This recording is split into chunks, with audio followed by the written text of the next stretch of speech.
crooks in your castle, then it's nights full of battles. Some fight with the barrel, that's eagles versus vultures and olives versus arrows. Carhartt apparel, harrowed by the pharaohs who travel through the narrow. What's really good, ladies and gentlemen? It's OG Bleep Dantata, aka Chef. I'm here with the champ, Bret Hart. Bret Hart, Monday. How are you? You look amazing. Hey, thank you so much. Happy Monday to everybody watching and getting ready and pumped for the week. Let's go. So, the first question I got to ask you is about Warrior Shield because I'm kind of new to what you're doing. So, I'm like, I got to ask her so she can give me a breakdown of what Warrior Shield is. Yeah. Rephrase that again. What is the exact Warrior question? Shield, I'm curious what is Warrior Shield? Like, what is the brand of Warrior Shield? Yes, so Warrior Shield is a brand that I've started that is a CBD salve that goes on. It's all natural, but it kind of interacts with the body's system that like helps inflammation and with recovery and just like overall healing. So because of the ingredients that's in Warrior Shield, you recover faster and better to where it's not a temporary mask. You're actually recovered from using it. So we also have another like line of all natural products that are shampoo, conditioner, soap. But the CBD salve is the thing that I'm definitely the most excited and pushing, and it even helps with other like things like for my scars. Like you can see, I was just in a bare knuckle fight. I've been putting it on. You really can't tell that I had 3 cuts during that fight. Yeah, that fight was crazy. But you wanted that. You wanted out of the country. You wanted somewhere else. You got Dubai, and you got Ty Emery, who's a badass. And I mean, you put that work in. Yeah, she really was. Yeah, she was. We knew it. Like in this camp, this fight camp has been so completely different for me because I was a little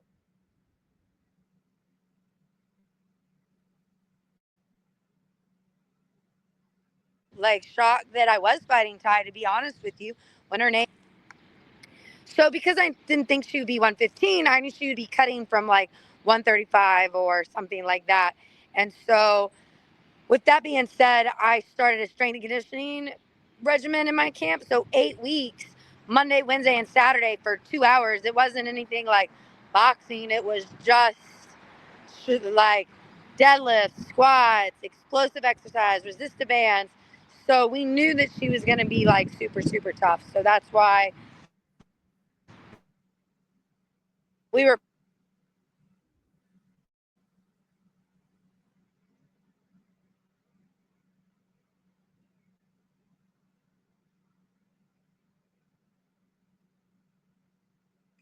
I'm not sure if it's me or where's she at. Sorry, guys. Trying to figure out a good spot, but man, it's like inside this place, it's a blender. Outside here, my Florida traffic is ridiculous. I'm just gonna go back in. But It's all good. yes, she was definitely the toughest.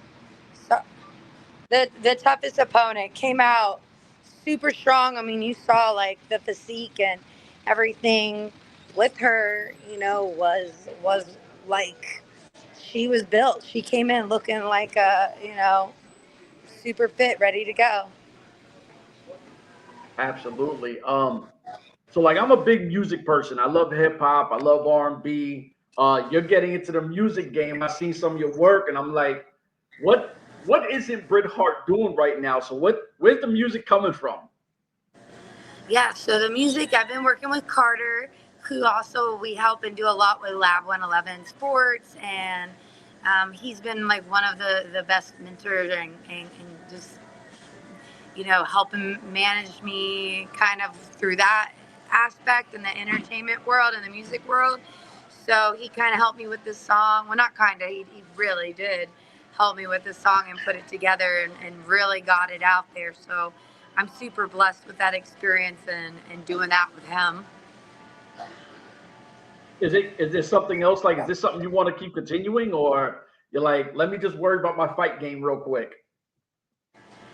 Yeah, I think, it's definitely opened the doors, fighting. I've been like 25 professional fights now, and it's, there have been some wars, there are some battles, there are some, you know, full 5 round fights in there. And so you can't do that forever. So you got to look at like, what am I going to do when I get done fighting? So that's more of Yep. like something I really love and passionate about and want to be in. So, what literally got you to say, you know what, I'm gonna do bare knuckle boxing? Because to me, that's insane. Like, Yeah, let me take a real quick. Sorry. Uh, it's all good. It's all good. yeah, thanks, guys. I'm going to figure it out and get it eventually. It's funny because I never like doing these like podcasts in the car, and because I think it looks really shitty and like unprofessional. And now I'm like, I'm going to my freaking car real quick. It's just loud everywhere. Inside my damn apartment, inside a coffee.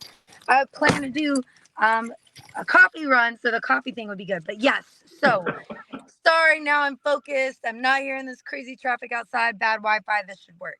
All right, what got me started in bare knuckle? Honestly, I was a boxer, and I had really like hit some really bad moments in my life. I was like in a really abusive relationship that really like kind of left me in the ambulance, go to the hospital. And because of Damn. that, there was a whole bunch of negative consequences that came with that. And I really just, like everything, just everything hit me at once. I literally went to like rock bottom. And at rock bottom, I found boxing to kind of just literally fight my way out of it. And I loved boxing. I felt like, I was only in the gym for 4 months before I turned pro. My first pro fight, I was like, oh my God, this is why all this bad stuff happened to me. This is why this happened. So I got to just go out and make the best of it and understand, again, it goes back to that quote, the two greatest moments in your life are the day you were born and the day you found out why. Well, my Yep. first pro boxing match, it was why. It was everything in that moment. I still remember it to this day as that feeling. I've never had that feeling ever in my life before. And so now what do I do with it? So I put everything into boxing, and I was really trying, and I again had to go through the nuances and of boxing politics, how the world and boxing and combat sports really works behind the scenes, navigating that. Thank God that I had my degree in sports management, so I was able to really like overcome a lot of the sharks and like things that would normally just, I was able to get through that because of that. And it was when bare knuckle opened up, they were like, hey, we want you. And I was like, oh, gosh, I'm really trying to get away from getting hit in the face with a bare fist. And unfortunately, I've had it happen a bunch of times. So I was like, well, man, if a 185-pound guy can hit me in the face and it didn't knock me out, I guess, a girl can't really do it. So let's try it. I really wanted to do it to get the money to move to California so I could like start over fresh in California.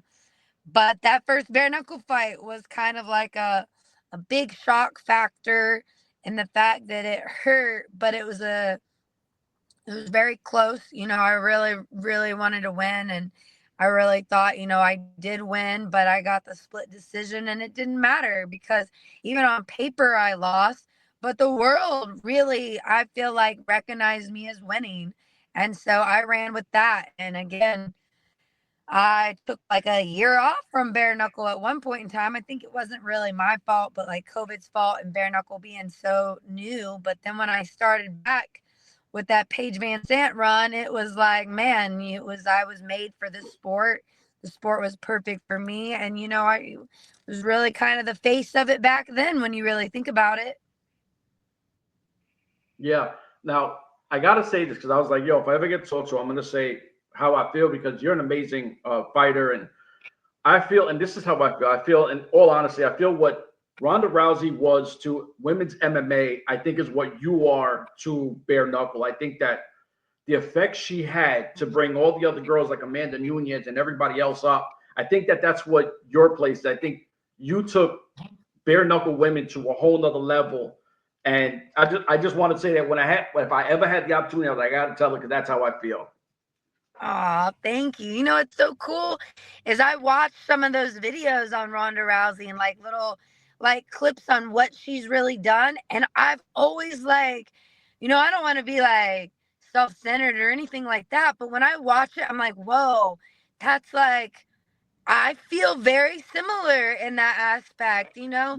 And yeah, and even her route, like what she's done, how she was perceived, in the beginning versus in the middle versus now. And it's just kind of like for me, she's even paved the way for me to like just take a deep breath and be like, people might not see it and notice it right away, but one day they will. And one day there will be a video or little clips like that say that, just like you're saying to me. And so, wow, Yeah. it really means a lot. So thank you so much.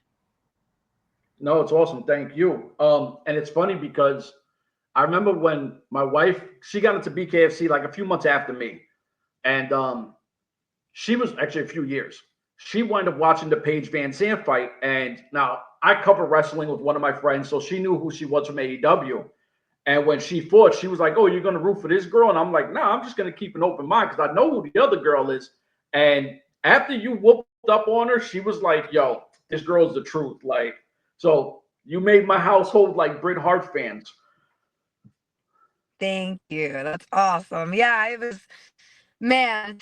So what a amazing, and that was like 2021, and it just shows, when you do something like, I feel like a lot of people thought that was like a lucky or one and done, and even watching the fight, as like glorious and crazy as it was, I'm like, oh my gosh, if I could go back and be the fighter I am today in the ring, oh man, it's so cool to see the transformation and evolution, and just never stop and keep leveling up. So I think the hardest thing that you guys got to go through is how do you adjust through different fighters. I know you had kind of talked about Ty Emery coming in. You knew she was going to be like a brick house and everything else. But how do you adjust between your fights and the fighters?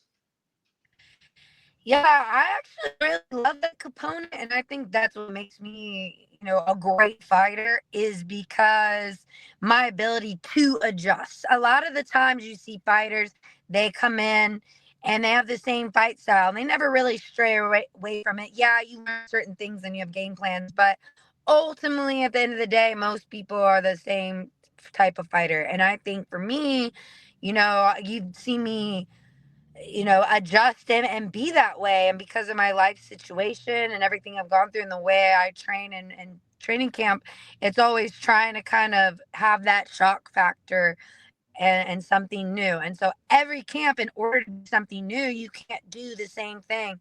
Yep. So either I'll be in camp somewhere, I've been in Camp California, which is very different from Virginia, which is very different from Florida. So that has a big, factor in the different looks. What we do, I always try to do something a little bit different, or not even a little, a lot different, to adjust to that. So, like one fight, I was worried about it being, and um, being a little bit in Sturgis, the sea level thing, and being, I don't know what to say, like the air is different there. So I swam every day and did scuba like crazy, and would tread water just to be able to have the cardio and gas tank to be like seriously not out of breath at all with Taylor. So that was that whole fight camp. And then another one, I played ultimate frisbee like 3 times a week to have those bursts and the sprints. And so I really feel like cross training has helped me be different, but like a smart, effective cross training. Like it wasn't like I just did it because it was fun. It was like, wow, this is going to translate for this opponent. Ty's case, strength that I've never done, really, like not intense, for someone who's really athletic and known for power. You know, Taylor, she throws a lot and has a lot of punches, but if I can gas her out, be the not less tired of the fighters, it's all day in the bag, you know. Trying to think of a few other ones with Paige. Her thing was her MMA background and watching her training videos. Her training videos leaked out so much information on her, like how she was clinching and working the clinch. I knew that was going to be a thing, and so we practiced that clinch like no tomorrow. And when we had rituals, like game plans for, all right, Paige does this, this, and that. When she does this, this is the response. This is the response. This is the response. And I remember even being in a fight, she would do it, and I'd be like, oh shit, that's exactly what we predicted. So there's a lot of things that tell about your opponents, and being kind of like a chess match in that way, and get one step ahead and know, but what I'm going to do to combat that. And that's always been something. But if I can do it, my opponent's going to be able to do it. So I also get in the heads that way. If I think I'm studying Ty's tape, she's studying my tape. So, Britt, let's study your tape.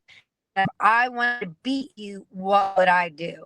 What would be my game plan to beat you based on your last fight?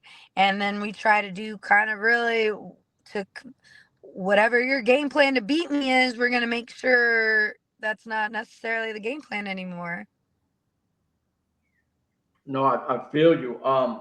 So me being a dad, I think one of the hardest things is to juggle everyday life and then making sure you do what you got to do. How hard is it to balance your life and have the boxing career and trying to do the music? Like, you're doing so much. It's got to be incredibly hard to balance it all. Yeah, I'm not gonna lie, it's hard. Like, I know a lot of people that look up to me and say, man, I wish I was as strong as you. And I'm like, man, some days you are, and some days you're not. Like, it just goes that way. That's life, and it is really Yeah. hard. And sometimes I'm like, damn, how did I do this? How do I do that? And you just do it. Like, it's just one of those things, man. And it might be super great and awesome, and then it really suck. And that's okay. And you just have to like accept that I'm literally doing the best I can. I don't have all the answers. I don't know, even know if I'm doing it right, but doing it and trying is like literally the bulk of it. And so many people don't even try or start because it does seem so hard, too hard. And it is. It is hard. But that's not all the time. Sometimes it might be easier than what we thought. In those moments, I think keep us going and encourage us to try the harder things that come at us down the road. So, it's really honestly one of those things that you really just gotta go and do. Yeah, it's the one thing I always tell my kids is no matter what, be better than me. Like, that's the advice I Yes. always tell them. Just be better than me. I I know you say just finished that time, to my huh? I say that exact thing to mine too. Like, and like, no, and my kids are so sweet, they're amazing. And they're like, no, he's better than you, mom. And I'm like, oh, trust me, you are, you will be.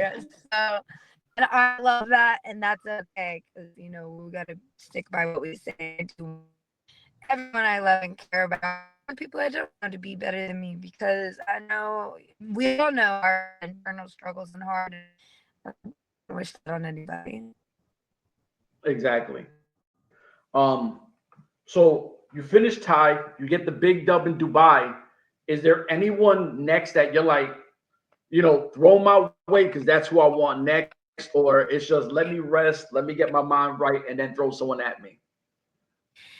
I'm usually already always down to listen, and I am definitely, obviously, super curious in certain aspects of what's next. But really, it goes back to that what happens after fighting mindset now, with this, you know, yeah, what happens. I'm definitely down for anything, but it makes sense at the end of the day for what my real future needs to be and look like and provide for. And so, with that being the world's best, I really do believe and think that I am the world's best. So when I look at, what's out there at 115, I've said it before. No, Amanda Serrano's has heard my name and acknowledged that I'm out there. So no, I would love for her to either come over to bare knuckle boxing or me go over to boxing or have kind of like a dual match that way. But how's the best boxer in the world pair up against the best bare knuckle fighter at 115? And I really feel like, man, how do I get it? How do I really become a household name? How do I really make sure, like, like I get those Bret Hart fans and people are like, man, Bret Hart is a real one. Beating her would definitely make me a real one. Oh, for sure. And I think you kind of answered, because I was going to say, what kind of legacy do you want to leave? But I think that's what you're saying is you want everybody to know your name. Like you want that pinnacle. And I respect the shit out of that, because a lot of people will say it, but when push comes to shove, and we see people coming to BKFC and they get hit, you see a lot of people folding. They don't even get knocked out. They just not built for that kind of war. And I think that's what separates you from a lot of these other women, is that there is no quitting you. It's all gas, no brakes. You know what I mean? Right. Yeah. Even I think from the Page fight and a few of my beginning fights, it was dog fights. And nobody really seemed like they like that. Oh, she's not technical. She's just panicked and she just swings for the fences and gets lucky, blah, blah, blah.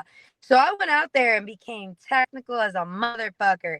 And I think I had 3 fights that were like, yo, my technique was so great. I'm still like super proud of myself as a great. Like, she's too technical. She's doing it in, and I'm like, whoa, you the beginning and who I was fighting, like I can still bang. And so Sturge just kind of restarted that. All right, let's put them together and be technical, but also do that. And I really did that for everybody watching. So I could be, because, if we're the best that we want to be, that is great. And there is nothing wrong with that. And, fuck everyone who has anything else to say.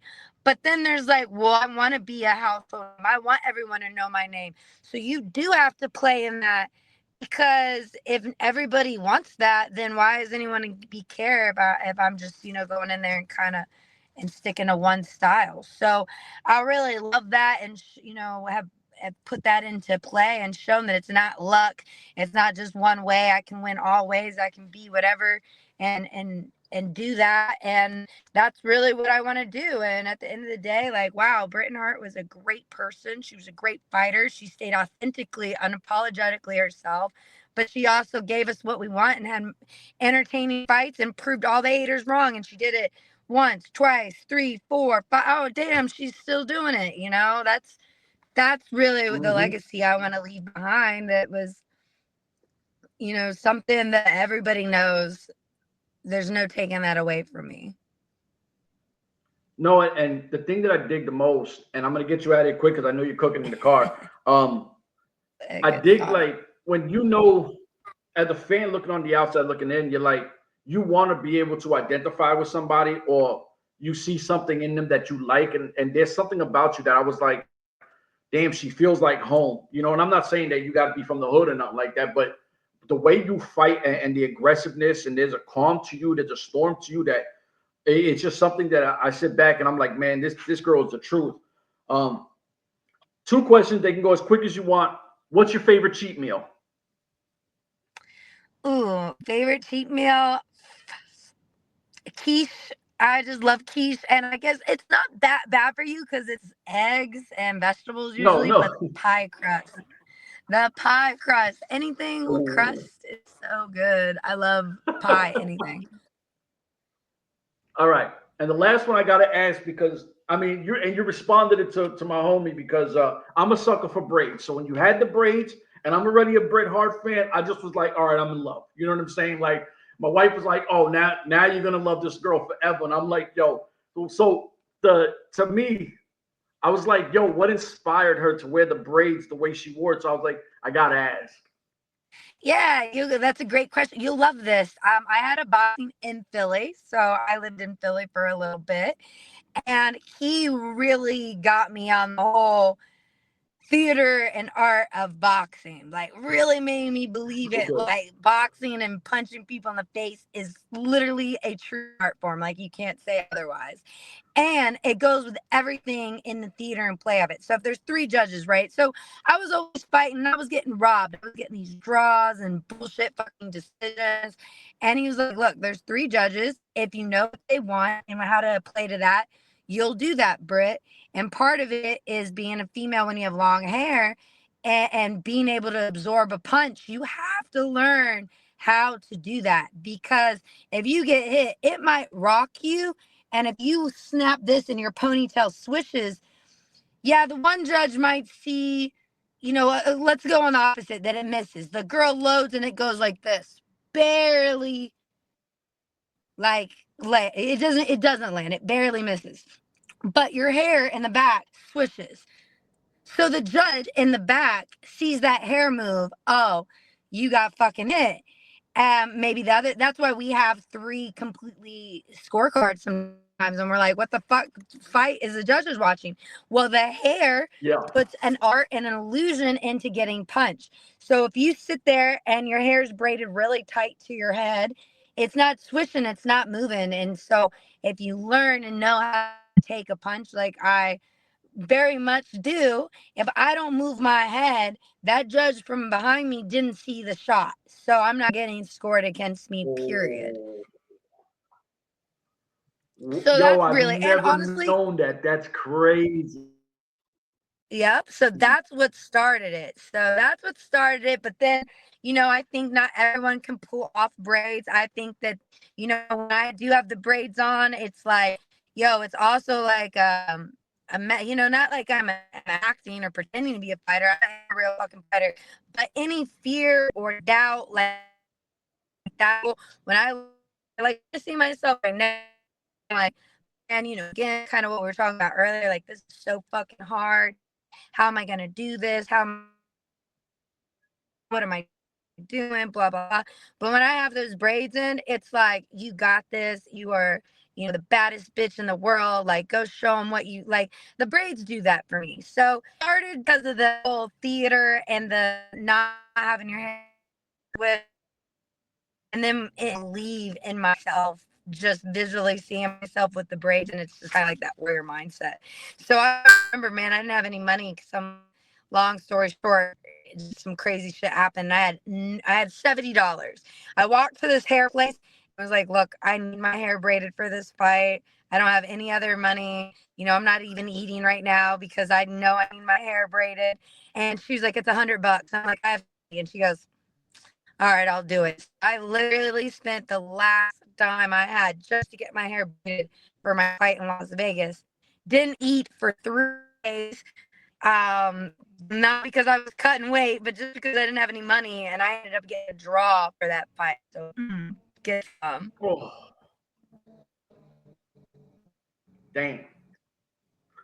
That's crazy. But you know what? That's the dopest answer, because I don't know what I expect. I thought maybe just, I look good in braids and that's that. I salute, because I didn't know all that. That's some information I love. Listen, I want to thank you for your time, because I got you cooking in your car, and I feel really bad that you're just sitting in your car. You look great. You don't look like the weather's bothering you. So for myself, Britt Hart, we out of here. Deuces.